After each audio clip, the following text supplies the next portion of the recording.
The night Ada Covington walked into the Hargrove Barn social, every man in Dusty Creek, Texas straightened his spine like a soldier called to attention. Every man, that is, except one. It was the autumn of 1882, and the whole of Dusty Creek had been buzzing for 3 weeks solid about the Hargrove Harvest Social, a tradition that drew folks in from ranches as far as 40 miles out across the scrubland. The barn had been strung with paper lanterns, and someone had hauled in barrels of sweet cider all the way from Abilene. There was a fiddle player named Old Pete who could make even a grieving widow tap her boot against the floorboards, and the smell of roasted corn and wood smoke and fresh-cut hay hung heavy in the October air. It was the kind of evening that made a person feel like the whole dusty, sun-cracked Texas frontier might just be worth all the hardship after all. Ada Covington was 23 years old and had been living in Dusty Creek for exactly 7 months. She had come from San Antonio following the death of her father, a schoolteacher named Robert Covington, who had left behind a modest homestead and a small plot of land just east of the creek that gave the town its name. Ada had taken over the teaching duties at the one-room schoolhouse, a position she had stepped into with quiet competence that had surprised the town's more skeptical residents, who had assumed a young woman on her own would fold within the first hard winter. She had not folded. She had hauled her own wood, patched her own roof with supplies purchased from Kellerman's general store, and taught 17 children everything from arithmetic to the proper formation of cursive letters. She was respected, if not entirely understood, by the people of Dusty Creek. She was also, undeniably, beautiful in the way that the open country itself was beautiful, not ornate, not fussy, but honest and striking in a manner that stopped people mid-thought. Her hair was the color of dark honey, and she wore it pinned up in the practical fashion a schoolteacher required, though 2 curling pieces always managed to escape near her temples. Her eyes were a shade of gray-green that shifted depending on the light, and she moved through a room with the quiet economy of someone who had learned early that drawing attention was not always to a woman's advantage. She wore a dress of deep green wool that evening, modest and well-made, with no ruffles or extra adornment beyond a small amber brooch at her collar that had belonged to her mother. When she walked through the wide barn doors, the effect on the assembled men of Dusty Creek was immediate, and she had learned, entirely predictable. 3 of them moved toward her at once. Hank Delaney, who owned the feed store and was twice her age and apparently unconcerned by that, materialized at her left elbow with a cup of cider and a smile like a salesman. Tom Briggs, the deputy sheriff who had been unsuccessfully courting her since April, appeared at her right with a fresh-pressed shirt, and his hat clutched to his chest like a man in church. Billy Sutton, who was barely 20 and ran horses for his father's ranch, lurked nearby and shuffled his boots and looked as though he might at any moment burst into a prepared speech. Ada smiled at them all in the polite, measured way she had developed for exactly these situations.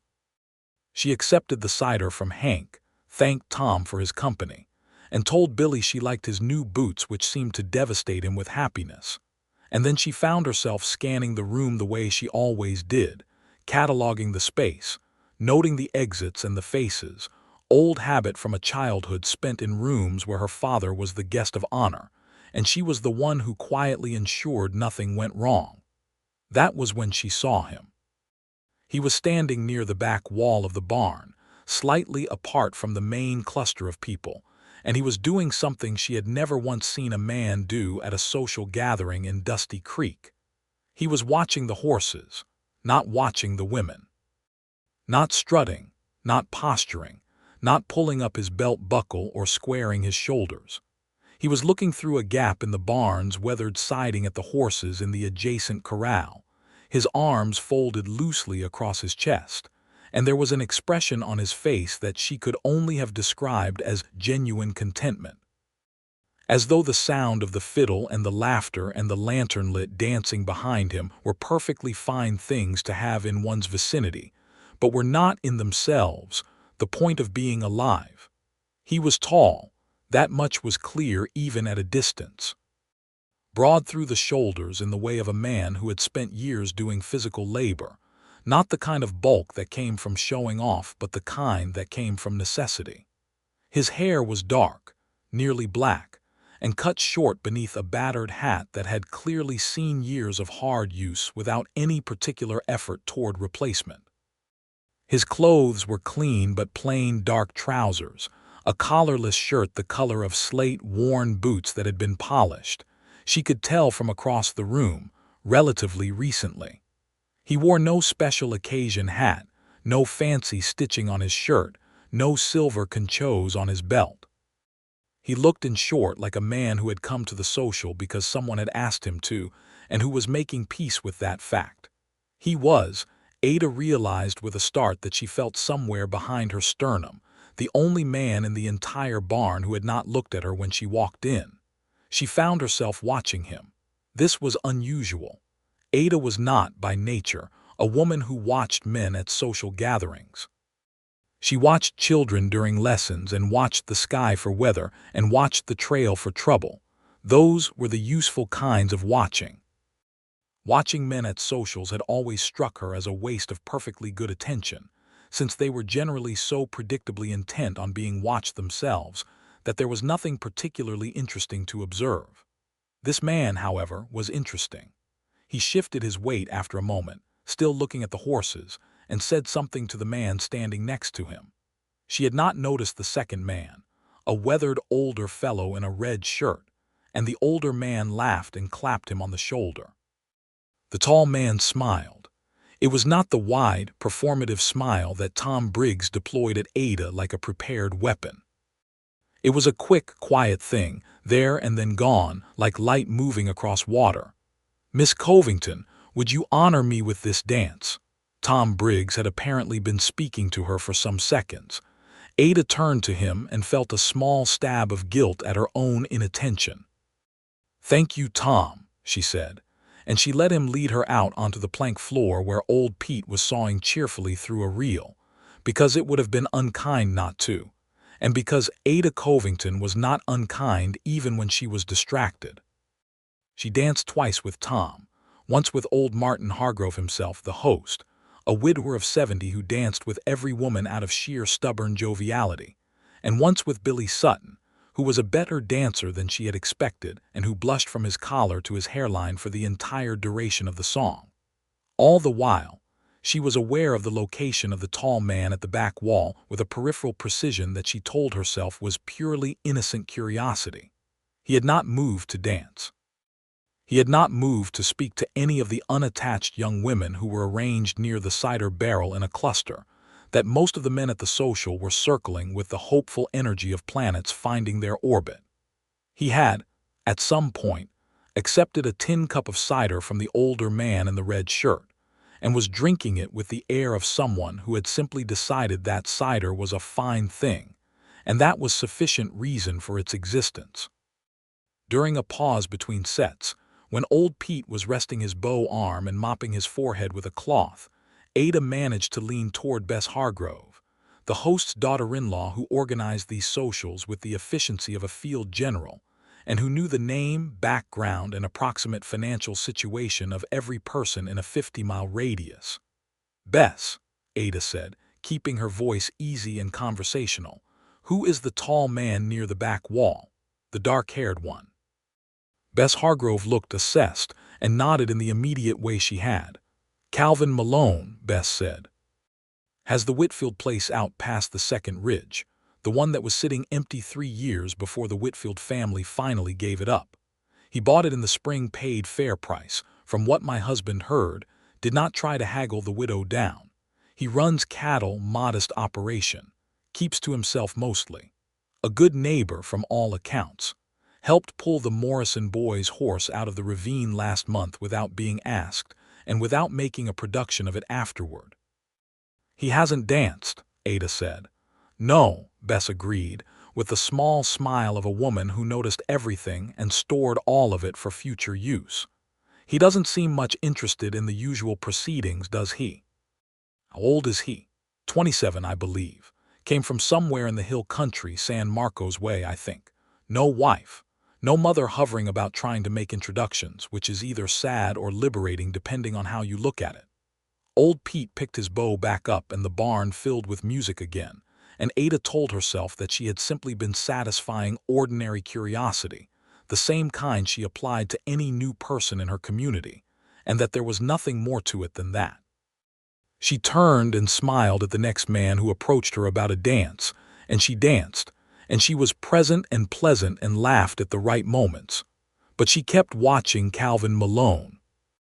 The moment that shifted everything, the moment she would return to in her mind for a long time afterward, turning it over the way you turn a river stone to look at its underside, came about an hour into the evening. A child had gotten separated from her parents in the crowd.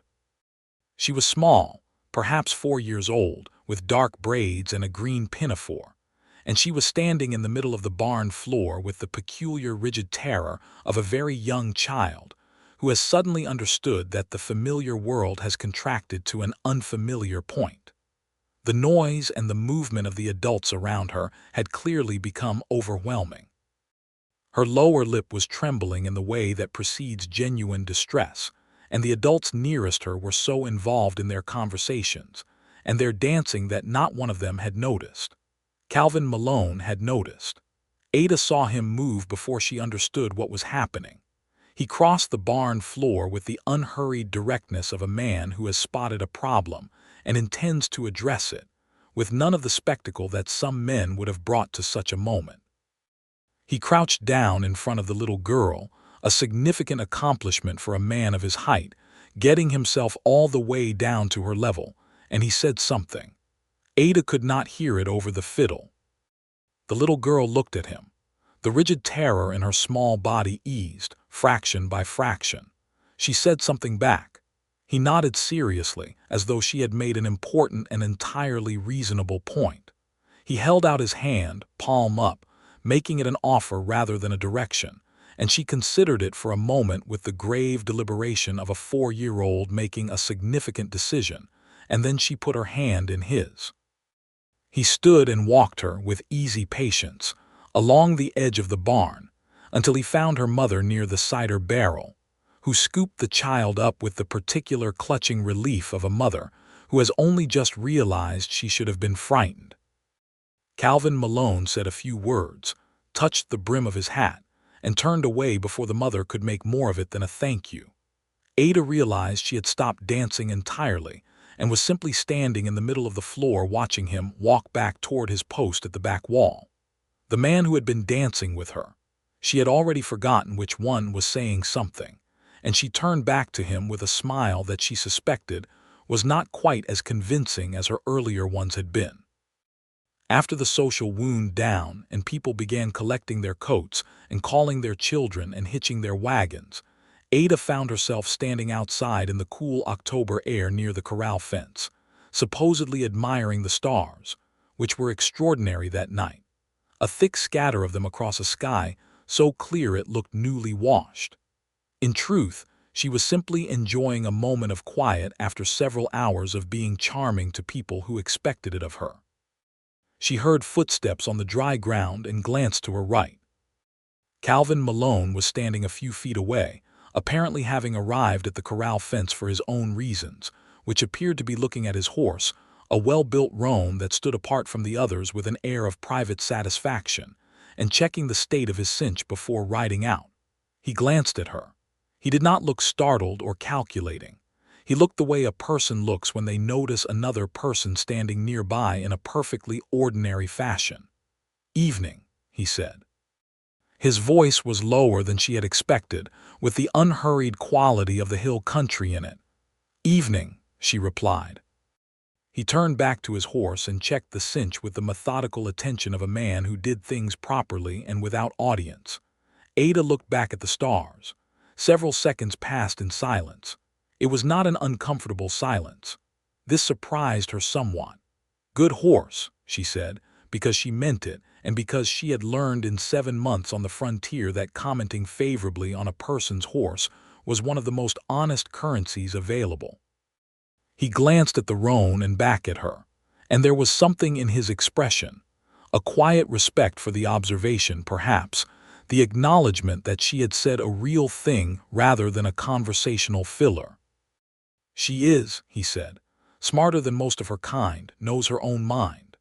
"I noticed you helping that little girl earlier," Ada said. She had not planned to say it, and she was not entirely certain why she had. He looked at her directly then, and she had the opportunity to see his eyes properly for the first time. They were dark, the color of good soil after rain, and they were direct without being aggressive, the eyes of a man who had learned to look at the world without flinching from it. "She was scared," he said simply, as though this were sufficient explanation, which she supposed it was. "Most men at a social are too occupied with other things to notice a scared child," Ada said. "Most men at a social are occupied with trying to be looked at," he said, and there was no bitterness in it, just the flat observation of someone who has watched human nature long enough to recognize its patterns. He paused. "I don't mean that unkindly." "I know you don't," she said. He studied her for a moment with that direct, unhurried attention. "You're the schoolteacher," he said. "Ada Covington," she said, and held out her hand in the way her father had always insisted on, properly, with no flutter or hesitation. He shook it. His grip was firm and brief and respectful. "Calvin Malone. I have the place out past the second ridge." "I've heard," she said. The corner of his mouth moved in what might have been amusement. "Word travels." "At the speed of Bess Hargrove," Ada agreed.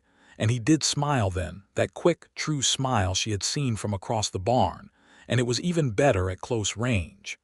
They stood at the fence for another few minutes, talking in the easy, practical way of two people who were accustomed to taking care of things and who did not need to perform for each other. He asked about the schoolhouse, genuine questions, not conversation starters. She asked about the Whitfield place, and whether the east pasture had recovered from whatever blight had hit it in the spring, because she had ridden past it in July and it had looked poorly. He told her what he had done about it, and she told him she thought that would work, and he said he thought so too, and it was the most useful conversation she had had at a social in 7 months. When they parted, he to ride home, she to accept a ride back to her place in the Hargrove wagon. He touched his hat brim in the way she would come to know as simply his particular way of taking his leave, unaffected and genuine. And she watched him ride out across the dark prairie with the roan moving at an easy lope, and the stars spread out overhead, and something sitting quietly in her chest that she was not yet ready to name. That nameless thing was still sitting there 3 days later when she was at her chalkboard explaining long division to 7-year-olds. And it was still there a week later when she rode into town for supplies and saw Calvin Malone's roan tied outside Kellerman's general store. And she stayed on her own horse for a moment longer than necessary before tying up and going inside. He was at the counter talking to old George Kellerman about seed prices, a conversation of genuine and mutual interest to both parties, and he looked up when the door opened in the way people looked up in that country, where any arrival through a door might be significant. When he saw it was her, the same quiet, non-performative acknowledgement crossed his face that it had at the fence by the corral, as though her presence were a real and straightforward thing to him, not an opportunity. "Miss Covington," he said. "Mr. Malone," she replied, and crossed to the dry goods side of the store to look at the bolts of fabric she needed for the classroom curtains, which had finally given up their last threads in the last windstorm. They did not seek each other out in the store. They did not contrive reasons to end up in the same aisle. But when she was at the counter having her purchases tallied, he was waiting on a delivery, and there was nothing artificial about their proximity. And he mentioned that he had seen the curtainless windows of the schoolhouse and thought the new fabric was a fine idea. And she said she agreed. And George Kellerman watched this exchange with the expression of a man storing information for later use at the post office, where gossip was traded with the same seriousness as mail. It was in November that things began to change, in the way that changes come in places like Dusty Creek, gradually, then all at once, like water finding its level. The occasion was practical. Ada's mare had thrown a shoe 2 miles from the schoolhouse on a cold Thursday morning, and Ada had walked the horse the rest of the way and sent one of her older students with a message to the livery in town.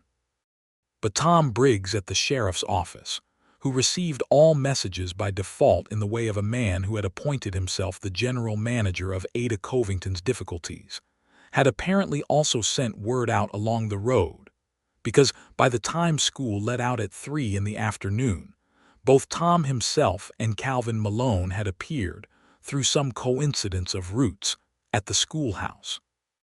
Tom had brought his own horse and an offer to ride for the livery himself, which was genuinely kind and which Ada thanked him for sincerely. Calvin had brought a spare shoe and a set of tools in his saddlebag, and without any particular ceremony, he crouched beside Ada's mare and examined the hoof. "Stone bruising," he said, looking up at her. "She should rest the foot a few days before she's shod. I can send word to the livery to come out to your place end of the week rather than you trying to bring her in." "That would be very helpful," Ada said. Tom looked between them with the expression of a man who had arrived with a solution only to find someone else already doing a better job of solving the problem.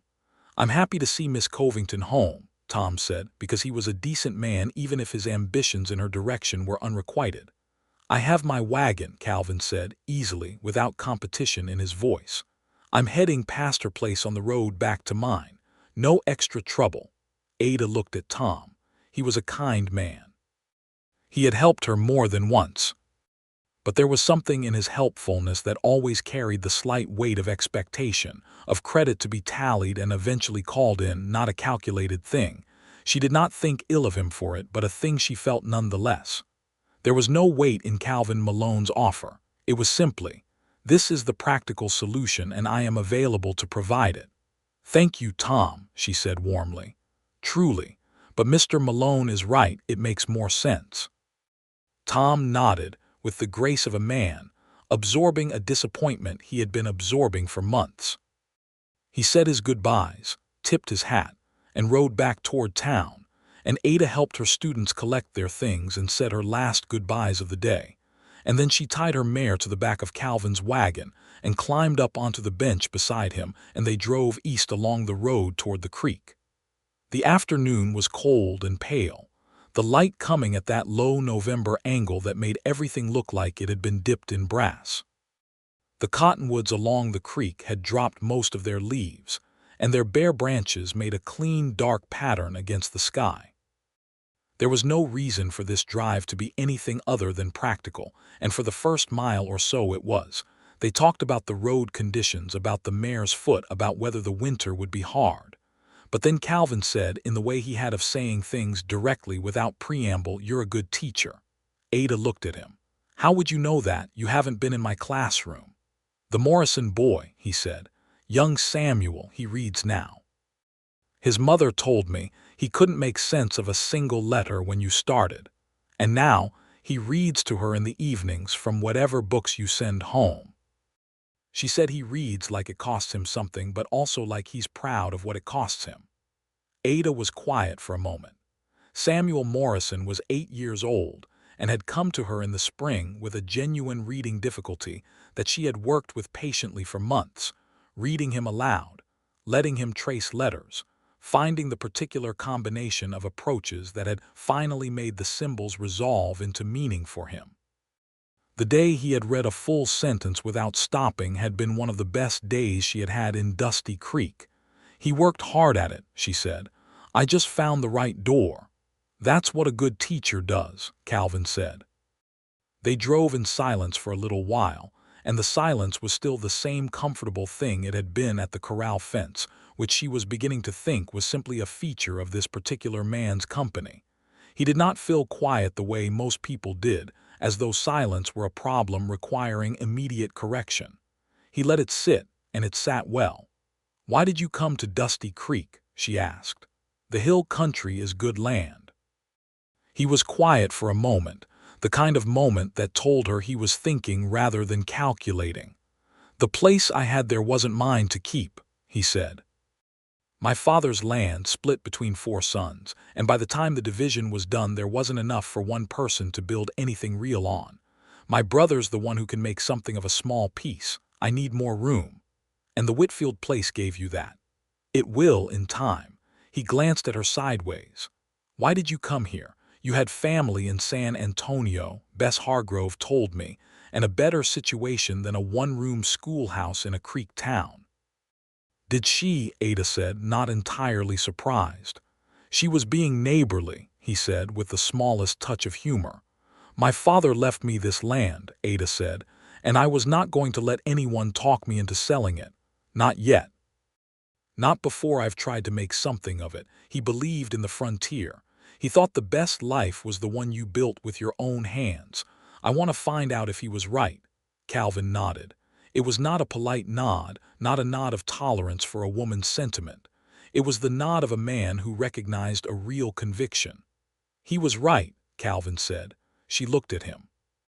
The low brass light was on the side of his face, and he was looking at the road ahead with that steady, settled attention he brought to everything, and she thought, I believe you mean that entirely. You're the most straightforward person I have met since I came here, she said, and it came out more honestly than she had planned. He glanced at her again. Is that a compliment? Yes, she said, an unqualified one. He looked back at the road. The corner of his mouth moved.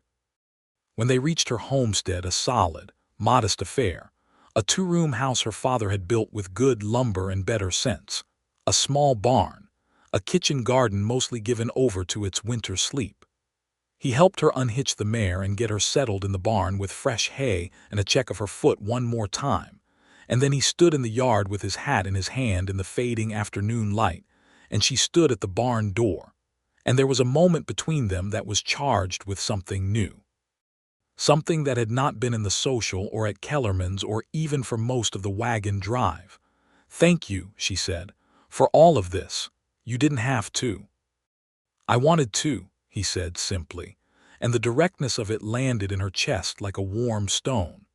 He put his hat back on, touched the brim, and climbed up onto his wagon and drove off east toward the second ridge, and she watched him go until the wagon was just a dark shape and then nothing at all, and the stars were coming out one by one, and the thing in her chest was very much not nameless anymore. She named it that night, sitting by her fire with her father's copy of Longfellow open in her lap but not being read, a cup of tea going cold at her elbow. She sat with the name of it quietly for a while, the way you sit with something real before you decide what to do about it. She decided she would do nothing rash. She would be sensible and patient. She was not a woman who leaped. She was a woman who looked first, and she would look carefully before she leaped into anything, even something that felt as solid and true as the ground under her feet. This resolution lasted until the following Sunday, which was when Calvin Malone appeared at her door with his hat in his hand, and a question that was not quite a question. The Hargroves are doing a Sunday supper, he said when she opened the door. Bess asked several people. I wondered if you had been asked. I had, she said. I have my wagon, he said. She looked at him. He looked back. Neither of them pretended this was purely about practical transportation. Give me a moment to get my coat, she said. The Sunday supper at the Hargroves was warm and loud, and full of good food, and the kind of tangled, overlapping conversation that happened when a dozen people who knew each other's business sat around a long table in a warm house. Bess Hargrove watched Ada and Calvin with an expression of benign satisfaction, the expression of a woman whose social instincts had been proven correct. Old George Kellerman was there, and watched them with similar satisfaction, being the kind of man who liked to see things he had correctly predicted. At supper, Calvin sat across from Ada, and they talked across the table the way people who are becoming important to each other talk, with the attention turned up slightly, testing things gently, finding how the other person meets a story or an opinion. He told her about a problem he had been having with the east fence line and a neighboring rancher named Cutter who had let his cattle drift over it twice. She asked about Cutter, and he told her about him. A man who was not bad, simply careless and accustomed to having his carelessness accommodated, and she suggested an approach that involved a direct, specific conversation rather than official recourse, which was what she had learned worked best in towns like this. He listened to this advice in the way that she was coming to recognize as his particular way of receiving things from her, completely, without the slightly defensive processing of a man who needed to be the one with the right answers. "That's what I was thinking," he said, "but I wasn't sure it was enough." "It usually is," she said, "if you mean it when you say it." "I generally mean things when I say them," he said. "I know," she said. Bess Hargrove at the head of the table caught her husband's eye. Her husband, a practical man, ignored the look. Bess stored it for later. In December, there was a problem. It came in the form of a man named Roy Prentice, who had known Ada's father in San Antonio and who arrived in Dusty Creek on a buckboard with his wife and 2 adult sons, and an expressed interest in purchasing the Covington homestead. Robert Covington had owed Prentice money. It transpired, a legitimate debt from a business arrangement gone sideways, and Prentice believed, not without some basis in the paperwork, that the land had been offered as security against that debt. He was not a violent man. He was a determined one, and he had a lawyer's letter from San Antonio that seemed to support his position. Ada received this information on a Wednesday morning and spent the rest of the day feeling as though the floor had tipped sideways. She had been in the West long enough to know that a woman alone with a disputed land claim was in a genuinely precarious position, regardless of the legal merits. She had enough money saved to send for her own lawyer from Abilene, but the process would take time and money she could barely spare. And in the meantime, Roy Prentice and his sons were staying at the boarding house in town and making no secret of their belief that the matter was already settled. She did not go to Tom Briggs, though she knew he would have helped and was technically the appropriate authority. She thought about why she did not go to Tom Briggs and admitted honestly to herself that it was because Tom would help her in a way that added weight to the scale of what she owed him, and that she did not want any more weight on that scale. She drove out to the Whitfield place, to Calvin Malone's ranch, on the Thursday morning before school, because she had a practical problem and he was a practical person, and because she trusted him, which was, she recognized, the real reason in the plainest terms. He was in his yard when she arrived, splitting wood with the focused efficiency she might have expected of him, and he stopped and stuck his axe in the block and came toward her when he saw the expression on her face, which she suspected was not entirely calm no matter how she was trying to hold it. She told him the situation, all of it, including the lawyer's letter and the debt and the amount, which was not small. She told it plainly, the way he would have told it without dramatization or self-pity. He listened to all of it without interrupting, which was one of his most significant qualities, the capacity to hear a thing all the way through before responding. When she had finished, he was quiet for a moment. "Do you have the original land deed?" he asked. "Yes. In my father's strongbox. He held the deed outright. He received it as clear payment from the county for his teaching services over 5 years. And the loan from Prentice, was there a specific instrument that named the land?" "The letter mentions a promissory note. I have not seen the actual note. My father's papers in San Antonio were handled by his lawyer there, who is also the one who managed the estate transfer to me." "You need to get that note," Calvin said. "The original promissory note or a certified copy of it. If there's no specific lien on the land recorded and if it was county-granted land with a clear deed, there may not be, then Prentice's claim is far weaker than he's presenting it."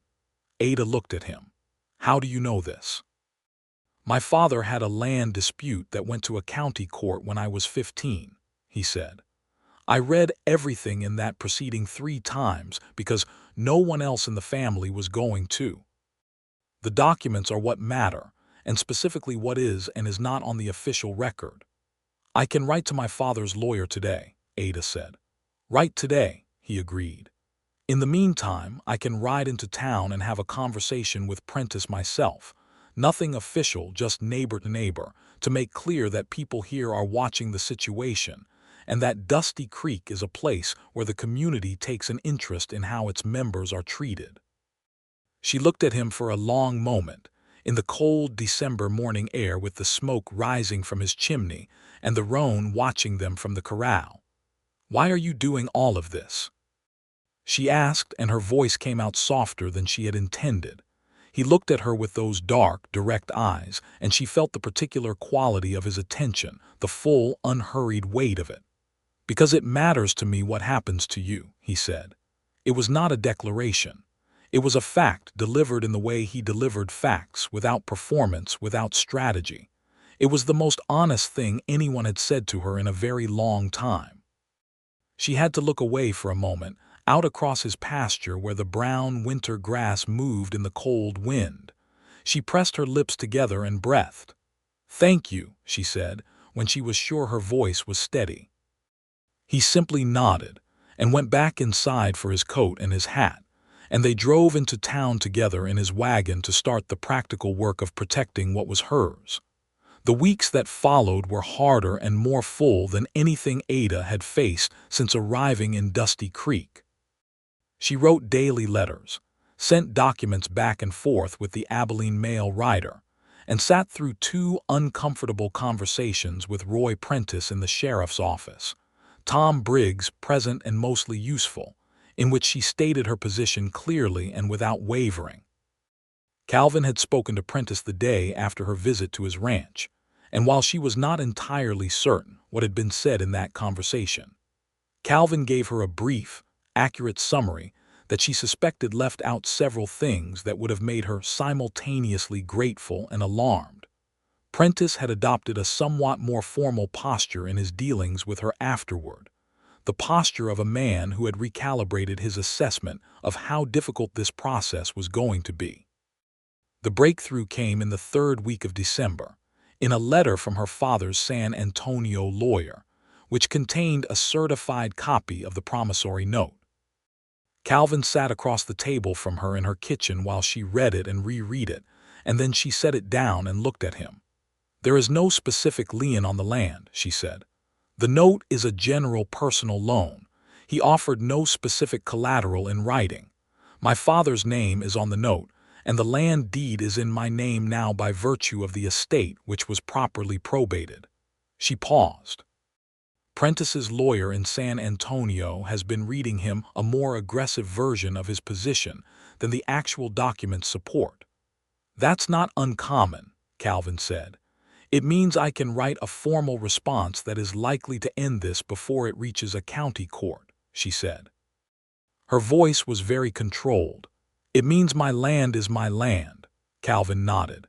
He looked at her with steady attention.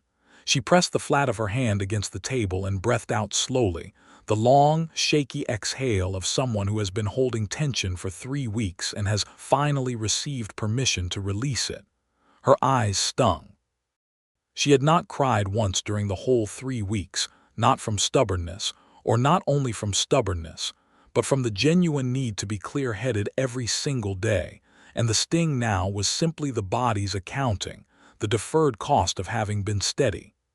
Calvin reached across the table and covered her hand with his.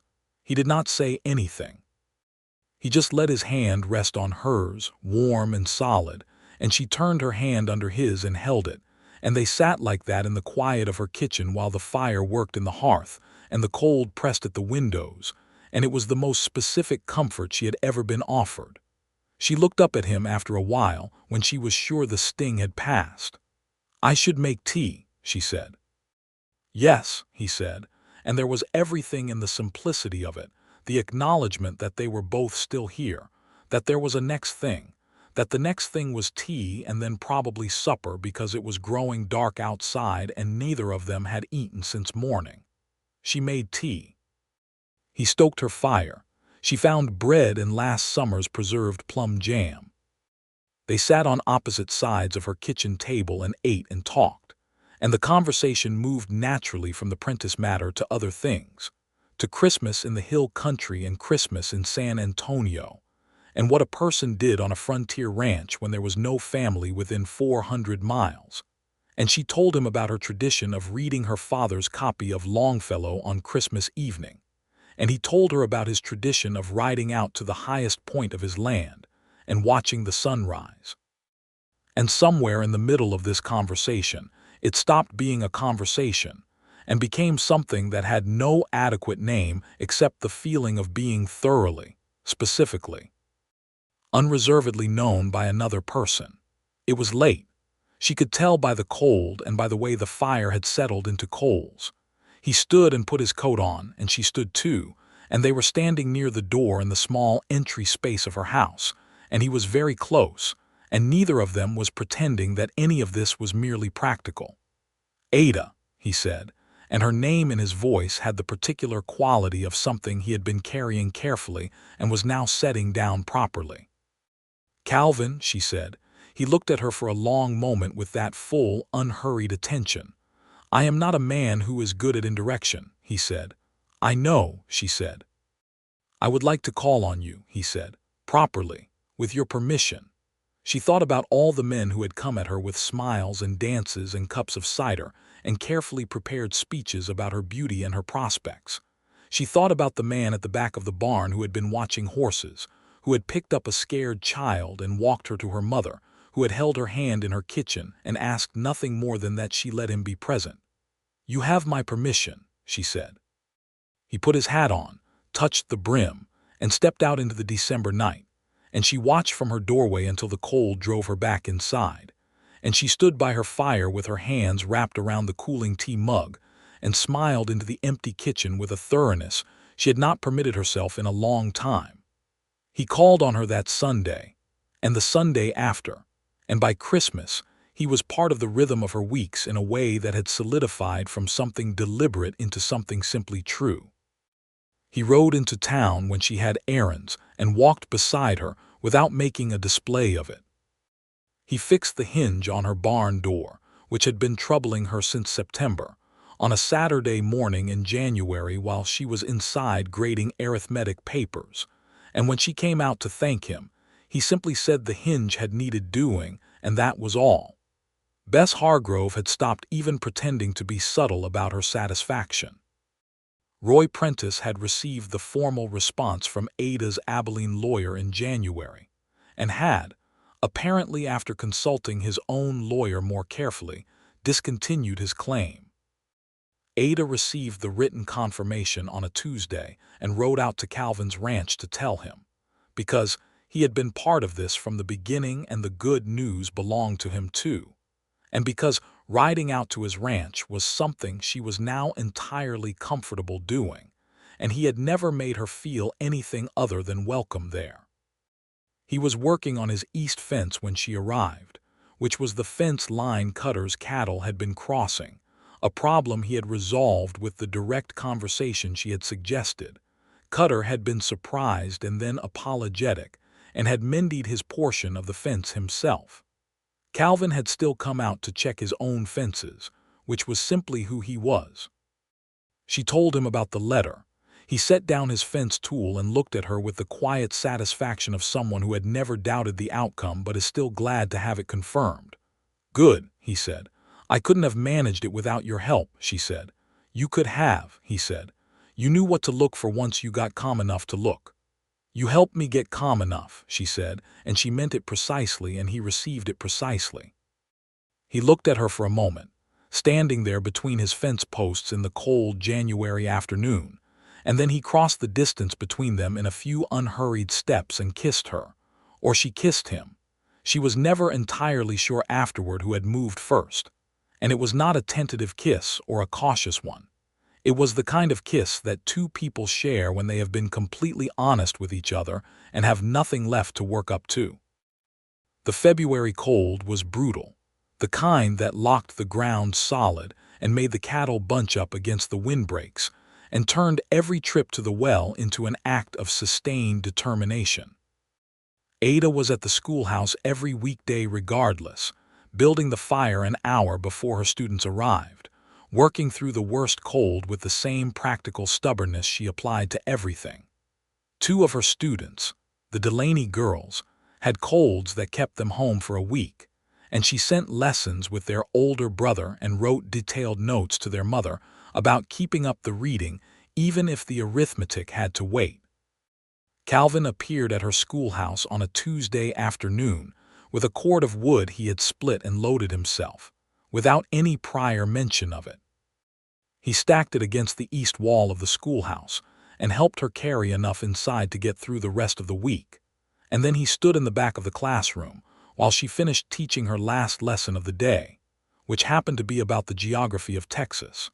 And she was aware of him standing there in the way that you are aware of a warm fire, specifically, and with a kind of gratitude that you do not necessarily express out loud because it is too constant and too real for easy words. When the children had gone, he looked around the classroom with genuine interest. At the maps she had pinned to the walls, at the arithmetic problems still written on the chalkboard, at the shelf of books she had built up through careful purchasing and a few generous donations from families in town. "This is a good room," he said. "It is," she agreed. "It needs new windows before next winter. The draft through the east wall is bad enough to distract even the attentive ones." "I can help with that in the spring," he said. She turned from erasing the chalkboard and looked at him. "Calvin," she said carefully, "I want to ask you something." He waited. "Are we building something?" she asked. "You and I. Are we doing that on purpose, or are we letting things happen by proximity and circumstance?" He looked at her steadily. "I don't do things by proximity and circumstance," he said. "I have been building something with you very much on purpose since about the second week of November. I've been building it since the night of the Hargrove social," she said. "When I watched you bring that little girl back to her mother." Something moved in his face. Not surprise exactly, but the careful register of something important. "You were watching me," he said. "I couldn't stop," she said. "You were the only man in that barn who wasn't trying to be seen." It was the most interesting thing I'd observed all year. He walked across the empty classroom to her. He stood close enough that she had to look up slightly to meet his eyes. "I should tell you something," he said. "Tell me." "I am going to ask you to marry me," he said. "I'm not asking now because I think you deserve a better moment than this, an empty schoolroom on a February Tuesday, and I want to ask your permission to ask, which I know sounds a particular kind of foolish, but that's how I think about it. I want you to know it's coming, so it doesn't arrive unexpected." Ada stood very still for a moment, in the cold classroom with the smell of chalk and wood smoke and winter air. "That doesn't sound foolish," she said quietly. "That sounds like exactly who you are. Is that a problem?" "No," she said. "It is the least of a problem of anything I can think of." He nodded once, the decision made and settled. "Spring," he said, "when things are growing." "Spring," she agreed. She married him in the second week of May, 1883, in the yard behind the Hargrove barn where she had first seen him standing apart from the crowd and watching horses. It was a warm, clear day, and the wildflowers were up along the creek, and old Pete played his fiddle without anyone having to ask him twice. Tom Briggs attended the wedding as sheriff and shook Calvin's hand with the genuine warmth of a man who had made his peace with a situation, and found that peace to be worth more than the thing he'd wanted, which was something Ada respected him for quietly and permanently. Bess Hargrove cried, and then denied that she had cried.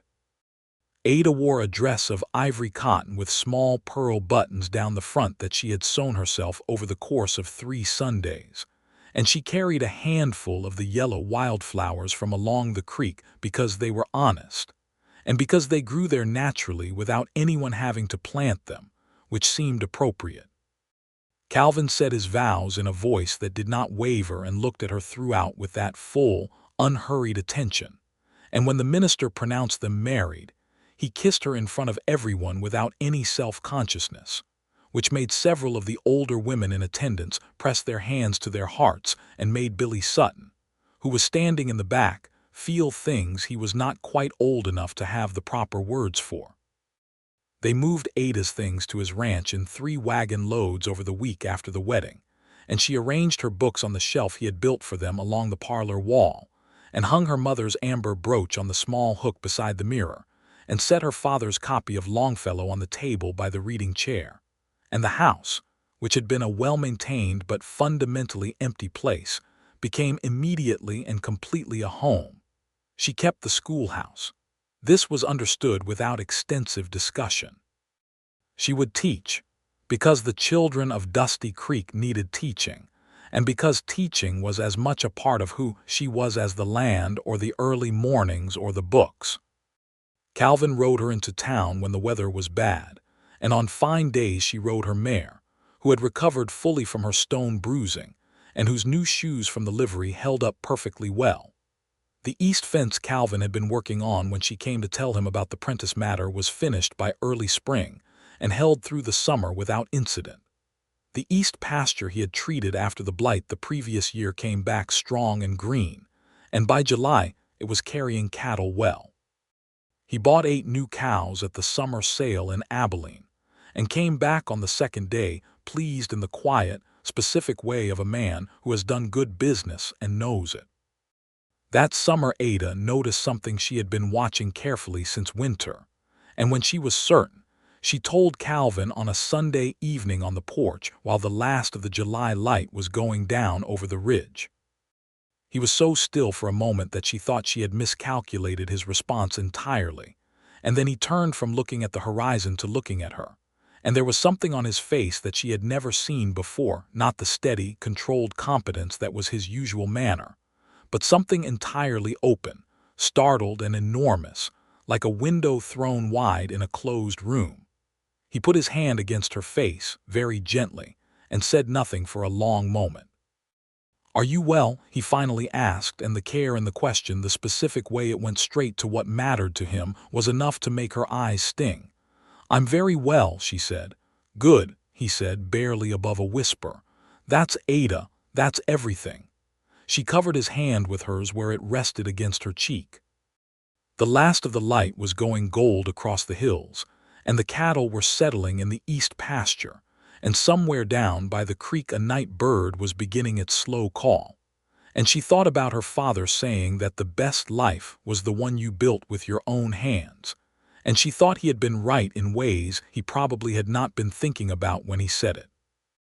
Their son was born in the first week of March, 1884, into the capable hands of the Dusty Creek midwife, a formidable woman named Mrs. Clarice Odom, who had brought half the living population of the county into the world, and who moved through a birthing room with the authority of a general.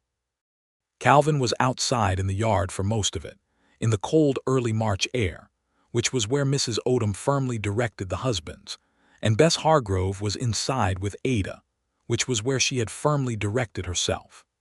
When Mrs. Odom opened the door and said the child was here and the mother was well, Calvin came inside with the expression of a man who has been holding himself at controlled distance from complete fear for several hours and has now received permission to let it go.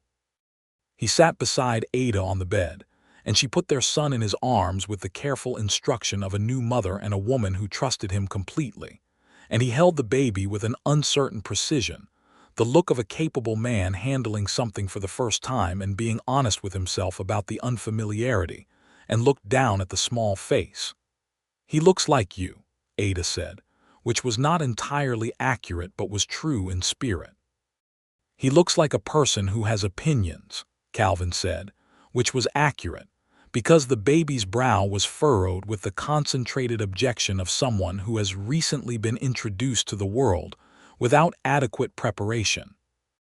They named him Robert Calvin Malone, the Robert for her father. Calvin had suggested it without being asked, which had made her love him in a way that added specifically to all the existing ways, like a new room in a house that was already full.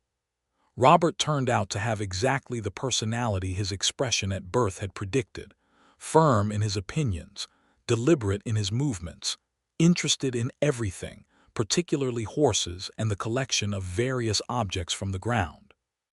He walked at 10 months with the determined efficiency of a child, who has calculated that walking is simply more practical than crawling, and has decided to implement the change.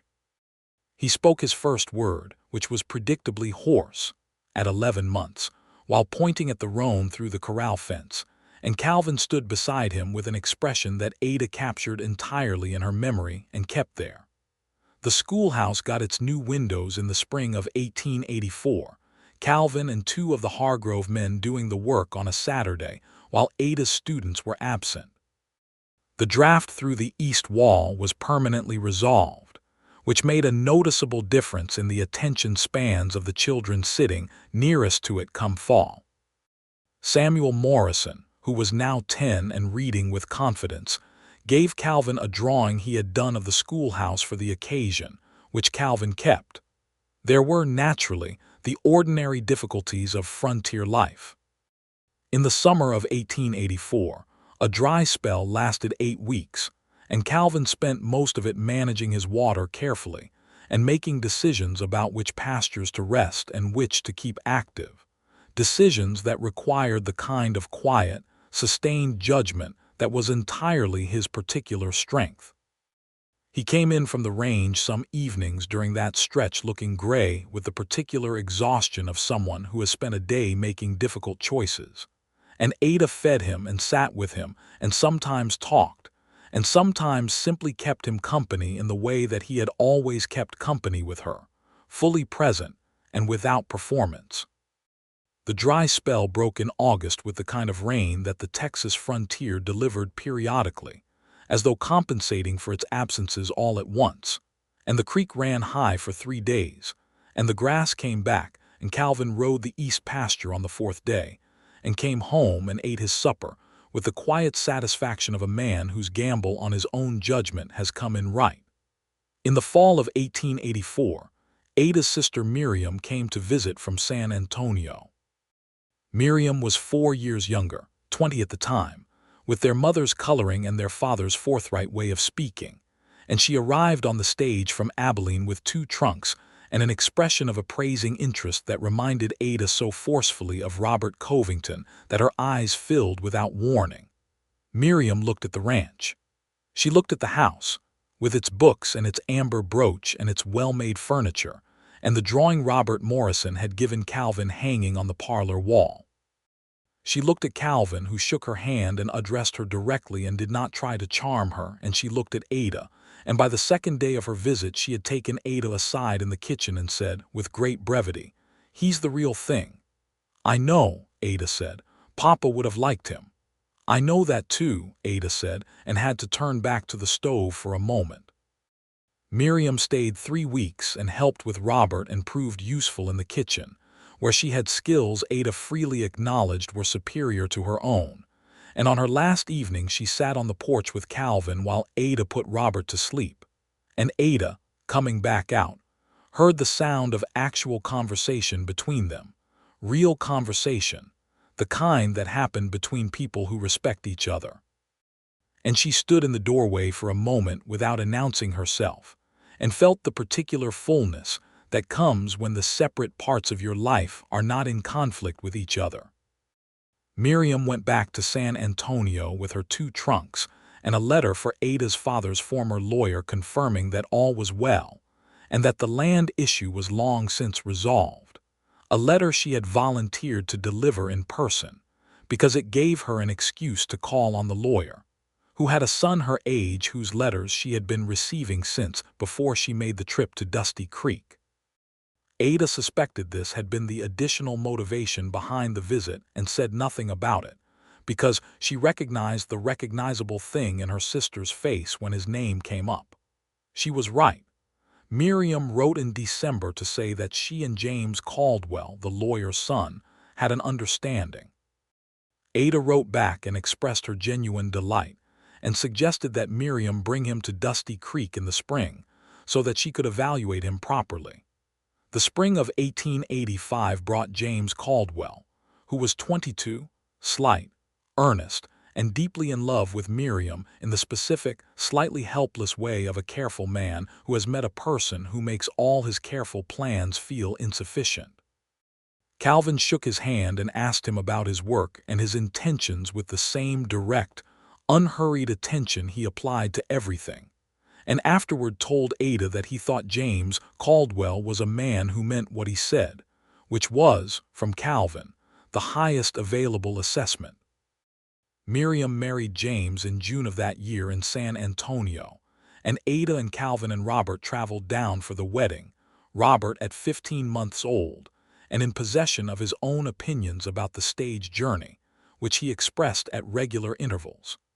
19 months after Robert's birth, Ada was back in the capable hands of Mrs. Clarice Odom, who by now treated the whole business with the comfortable efficiency of repeat practice. This time Calvin lasted longer in the yard before coming inside, which Ada interpreted as evidence of a man who had processed the experience and developed a slightly improved relationship with the waiting. Their second child was a girl. They named her Margaret, after Calvin's mother, which made him quiet in the way of a man handling a memory that had more edges than the outside of it suggested. His mother had died when he was 12, consumption in the cold winter of a year that had not been kind to the hill country, and Ada knew from the few things he had told her about it that it had been the defining hard thing of his childhood, the thing against which everything else was measured. He held Margaret on the evening after she was born, with the same uncertain precision he had brought to holding Robert, but with more confidence now, the muscle memory of practice. Margaret had Ada's coloring and Calvin's brow and a disposition, Mrs. Odom observed, that seemed considerably more settled than her brother's had been. Robert, at 19 months, viewed his sister with the cautious appraisal of a scientist presented with a new phenomenon. He was not jealous exactly, but he was thorough in his assessment. He visited the cradle with great frequency and reported his observations, baby, sleep, and on one occasion, with the gravity of a man making a significant announcement, small, and gradually accepted her presence as simply an established feature of his world, which was, Ada thought, exactly the right response. By the summer of 1885, the Malone Ranch had expanded to include 2 additional pastures acquired at reasonable prices from neighbors who were moving on, as neighbors on the frontier tended to, either to better prospects or to the difficult truth that the frontier was harder than they had prepared for.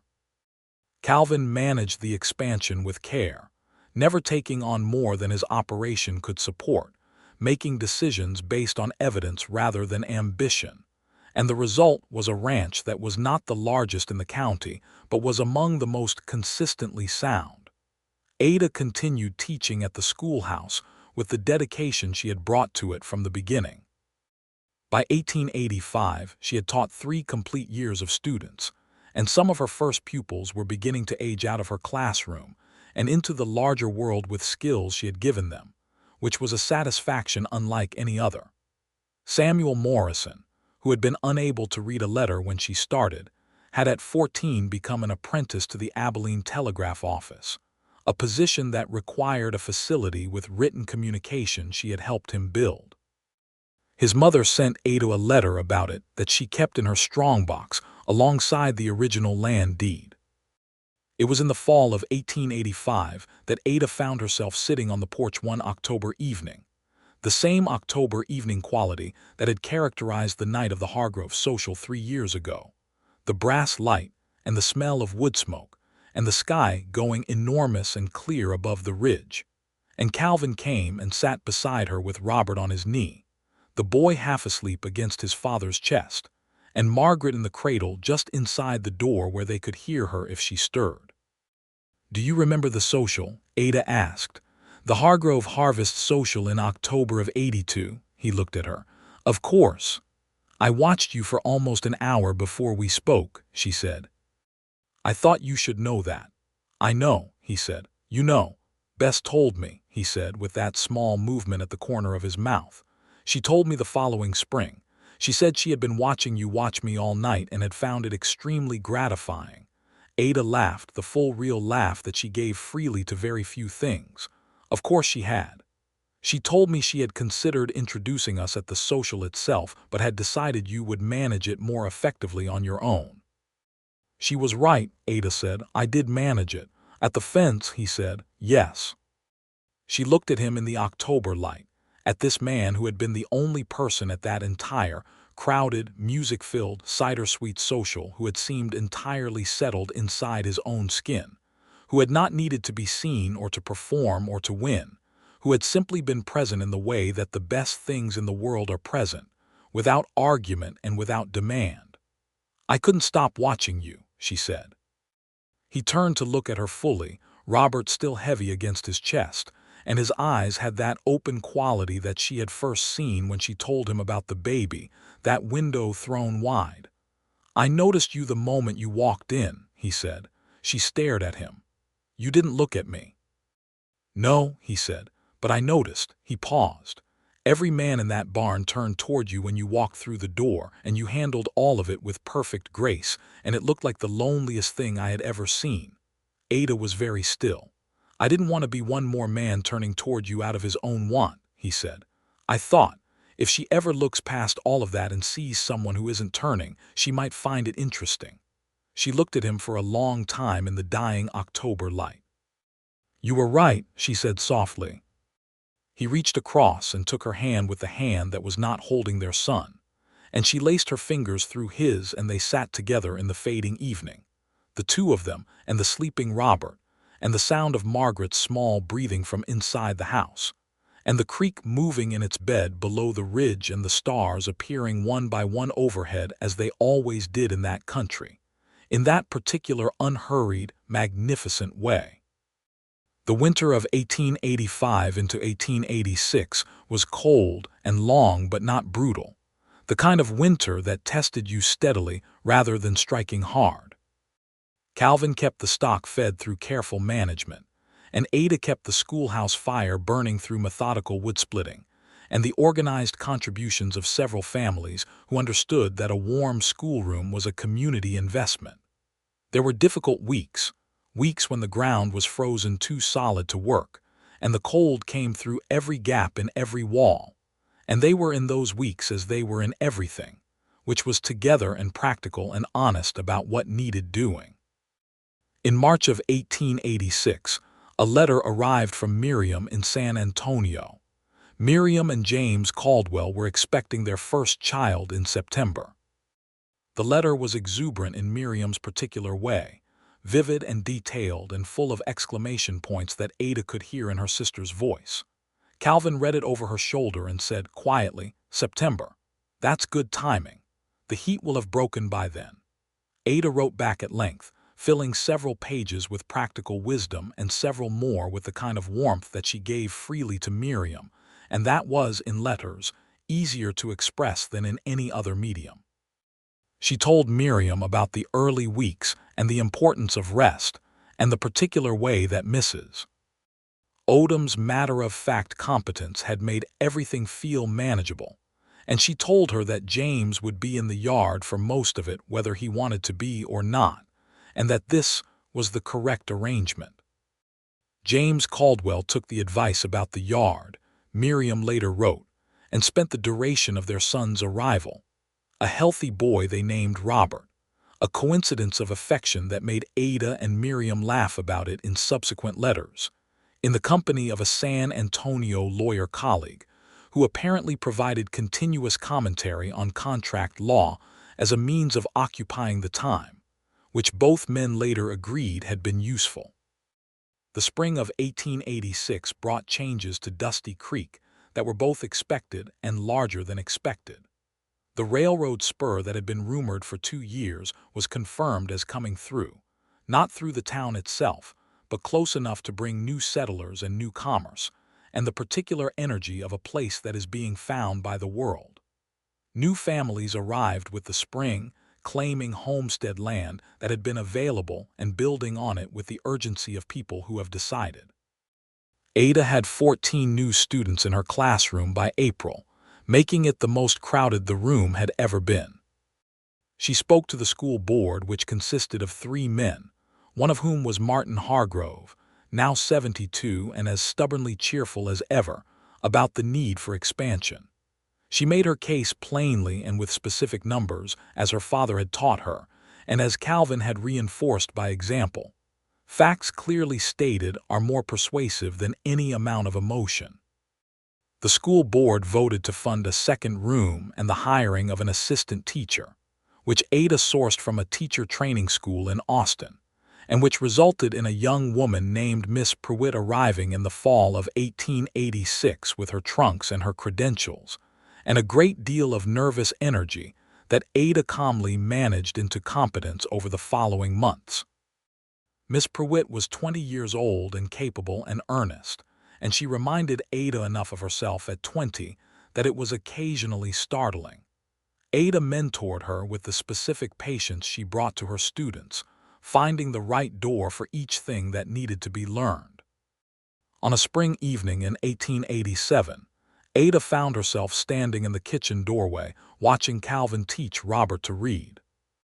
This was not, strictly speaking, correct protocol. Robert was only 3, and Ada would have said that 3 was early for formal reading instruction. But Calvin had taken a different approach, which was to sit on the parlor floor with Robert in his lap and one of Ada's simpler books open between them and just talk about the pictures and the words in the same easy, interested way he talked about everything. And Robert was following with the focused attention he brought to things he found genuinely interesting. She stood and watched them for a long time without announcing herself. Margaret was asleep. The fire was low and warm. Calvin was pointing at something in the book and saying a word, and Robert was repeating it in the grave, deliberate way of a child who takes things seriously, and Calvin was nodding with the same respect he had given that little girl at the social 4.5 years ago, the respect of a person taking a small person's dignity entirely at face value. She had to press her hand to her mouth for a moment, not from sadness but from the fullness of it, the specific, accumulated daily fullness of a life built on honest ground. She stepped into the room. Robert looked up. "Mama, Papa is showing the words." "I see that," she said, and sat down on the floor beside them both, which made Robert's face open with the particular satisfaction of having both his parents in the same place in the same small circle of firelight. And Calvin looked at her over Robert's head with those dark, direct eyes, and she looked back, and somewhere between them was the complete, unabridged version of everything. The social and the fence and the cold kitchen and the January letter and the vows in the wildflower yard and the 3 years of daily life together, all of it, held between them as simply and as certainly as breath. By the summer of 1887, Ada had decided something. She had been thinking about it since the previous winter, when the expansion of the schoolhouse had made her understand more fully how many children in this part of Texas were still not being educated, not because there were no schools, but because the schools were too far, too expensive to reach, or too limited to serve children with the specific difficulties that some of them faced. Samuel Morrison had been lucky. She had been there, and had the time and had found the right door. There were children in homesteads 10 and 15 miles out who would never find a door because no one was looking. She wrote to the county education superintendent in Abilene, and to the state board in Austin, and to the governor's office, because her father had believed in writing to the people with the authority to change things, and had taught her to believe it too. And she made the case for traveling teaching services, a teacher or teachers who would ride a circuit of the outlying homesteads and provide instruction to children who could not come to town. She did not expect immediate results. She expected to be patient and to write many letters and to be refused several times before she was heard. Calvin knew about this project. She had told him the night she decided on it, in bed in the dark with the wind outside and his hand warm on her shoulder, and he had listened to all of it and then said, "Write the letters. If you need to ride the circuit yourself to demonstrate how it can work, the ranch can manage the days." She wrote the letters. Over the next 1.5 years, she was refused twice, heard once, and partially accommodated in a way that was genuinely a beginning. The county superintendent agreed to fund a quarterly circuit rider, which was less than she had asked for and more than many people had thought she would get, and she spent the fall of 1888 mapping the homestead routes, and designing the lesson materials for a teacher who could carry a week's worth of instruction in 2 saddlebags. The First Circuit teacher rode out in the spring of 1889. Ada watched her go from the edge of town, this young woman with her 2 saddlebags and her determination, and thought about her father and his conviction that the best life was the one you built with your own hands, and added to it, and with your voice, and your letters, and your patience, and the people who stand beside you while you wait for things to change. She turned from the road and Calvin was there. Margaret on his hip, she was 3 now, broad awake and opinionated, and Robert at his side, 5 years old and already with opinions about horses that suggested his father's influence was thorough and early. Calvin looked at her with the expression that was simply his expression when he was looking at her, the full, unhurried attention that had not changed in 7 years and that she did not believe would change. "Ready?" he said. She took Margaret from him. Margaret made a brief authoritative statement about the situation which seemed positive. "Ready," she said. They walked back through Dusty Creek in the spring morning, the 4 of them, past Kellerman's and the sheriff's office where Tom Briggs raised a hand in friendly greeting from the doorway. He had married a widow from Abilene named Clara the previous summer and seemed genuinely happy, which Ada had been rooting for quietly for years, and past the schoolhouse where Miss Pruitt was already ringing the bell for the morning session, and out the east road toward the ranch. The wildflowers were coming up along the creek again, the same yellow ones Ada had carried at her wedding, growing as they always did without anyone asking them to, because the ground was right and the season was right, and that was sufficient reason. That evening, after supper and after the children were in their beds, Robert sleeping with the dedicated unconsciousness of a boy who has spent the day entirely, Ada and Calvin sat on the porch in the late spring air. The night was warm and the stars were enormous and the creek made its quiet sound below the ridge. Somewhere in the east pasture, the cattle moved and settled. The roan stood at the fence, serene and self-possessed exactly as she had always been. "I've been thinking," Ada said. "I know," he said. She looked at him. "You know what I've been thinking?" "You've been thinking about the circuit program and whether it's enough or whether you need to go further," he said. "Whether the county level is where the push should be or whether the state level is where the real change would come from." She stared at him. "You've been thinking about it every evening for the last 3 weeks," he said. "I know your thinking face. What does my thinking face look like?"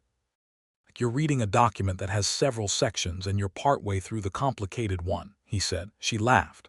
"I have been thinking about the state level," she admitted. "There's a Women's Education Association meeting in Austin in October. I looked into it.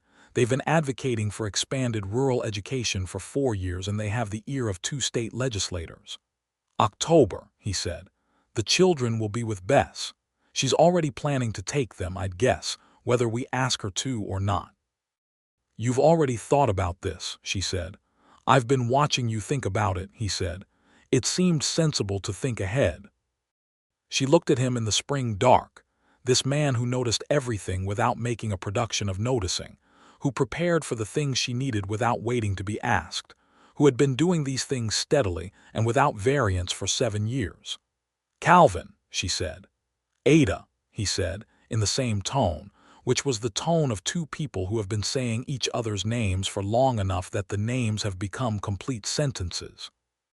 She reached across and took his hand, and he folded it properly the way he always did, her smaller hand in both of his, and they sat on their porch on their ranch in the country they had built together out of honest effort and genuine love, and the night settled around them warm and enormous, and the stars did what they always did over the Texas frontier, which was to come out completely, without apology, and fill the whole sky until it was impossible to feel small under it. In October, she went to Austin and spoke at the Women's Education Association, meeting with the same directness she applied to everything, with specific numbers and specific faces. Samuel Morrison and the Delaney girls and the Homestead children who had no schools at all, and the 2 state legislators who were in attendance heard her in the way that people heard things when they were said plainly and from a place of real knowledge. She came back to Dusty Creek with two commitments: a formal letter of support for expanded state funding and an invitation to present to the full committee in the spring session. She told Calvin at the kitchen table with the letter in front of her, her voice entirely level, and he looked at the letter and looked at her and stood up and pulled her into his arms with the firmness of a man who is proud of something and is not going to let decorum get between him and expressing it. "I knew you would," he said against her hair.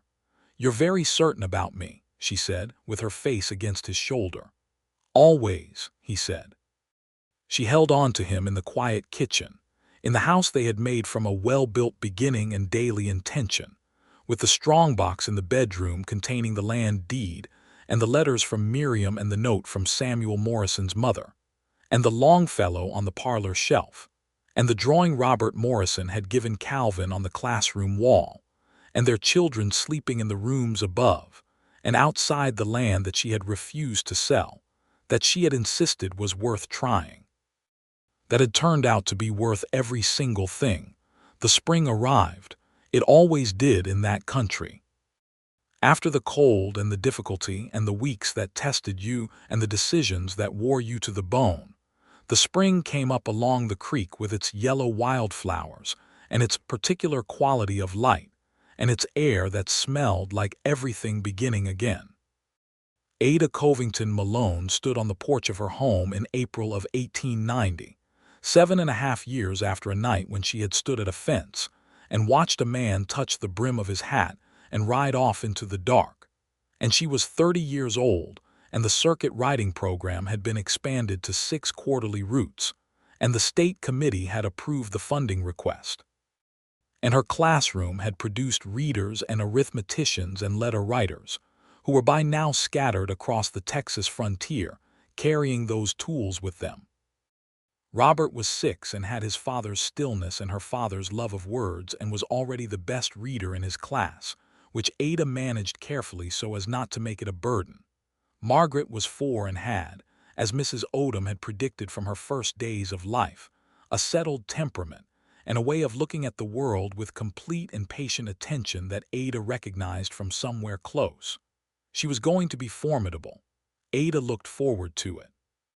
Calvin came out onto the porch and stood beside her, his coffee cup in his hand, looking out at the morning the way he looked at everything, taking it in without drama and finding it entirely sufficient. "The Morrison boy sent a telegram," he said. "From Abilene. Apparently he's been made senior operator." Ada turned to look at him. "Samuel Morrison, 19 years old, senior telegraph operator in Abilene." "He's 19, she said. "He's good at it," Calvin said simply. "Some people are ready early." She shook her head slowly, not from disbelief, but from the particular kind of pleasure that arrives when the long work of something finds its shape in the world. Calvin looked at her. She looked back. "What are you thinking?" he asked. "I'm thinking about the night of the Hargrove social," she said. "About how you were the only one not trying to impress anyone, how you were just there.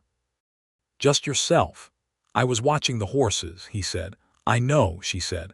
"I watched you watch the horses for a considerable amount of time."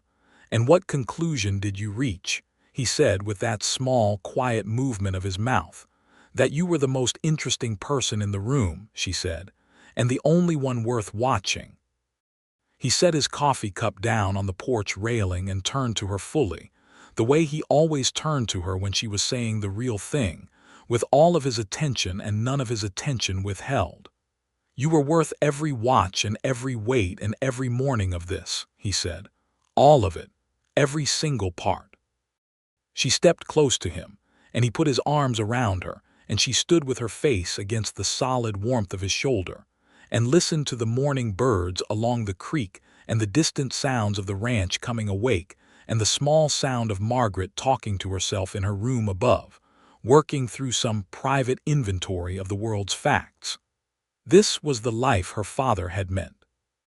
The one built with your own hands and your own honest intention, in a place that tested you and gave you back more than it took, with a person beside you who saw you completely and found what he saw sufficient and true.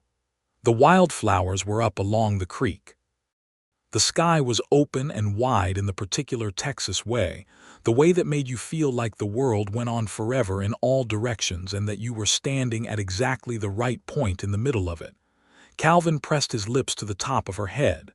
"Come on," he said. "Breakfast." She smiled against his shoulder. "Come on," she agreed. They went inside together, into the warm house, into the morning, into the life they had made deliberately and honestly and without performance.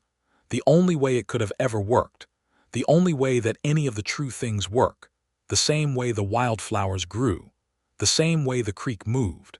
The same way he had stood at the back of a barn in October of 1882 and looked at his horse and simply been exactly who he was.